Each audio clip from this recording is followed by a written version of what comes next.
నా బిడ్డను మీ బడిలో చేర్పిస్తున్నాను. ఈ క్రింది లక్షణాలను పెంపొందిస్తారని ఆశిస్తున్నాను. ఈ లోకంలో అందరూ న్యాయబద్ధతులు, సత్యవాదులు కాదనే వాస్తవాన్ని గుర్తించాలి.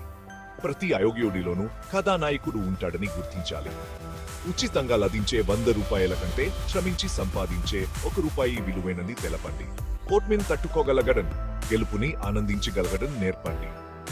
నా బిడ్డను అసూయే, ద్వేషాలకు దూరంగా ఉంచి శాంతంలో ఉండే ఆనందాన్ని తెలపండి.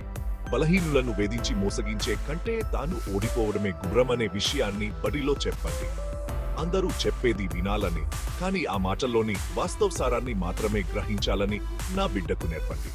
విషాదంలో కూడా నవ్వగలిగే సామర్థ్యాన్ని పెంచుకోవాలని, కన్నీళ్లు హామానకరం కాదని, అపరిమిత సుగాలకు దూరంగా ఉండాలని బోధించండి. లోకుల కెట్లకు చెవులో ఊగక తాను నమ్మిన సత్యం కోసం నిలిచి పోరాడాలని ప్రబోధించండి. తప్పును తప్పని చెప్పగలిగే సాహసాన్ని ధైర్యంగా వ్యవహరించడానికి సాహసాన్ని పెంపొందించండి.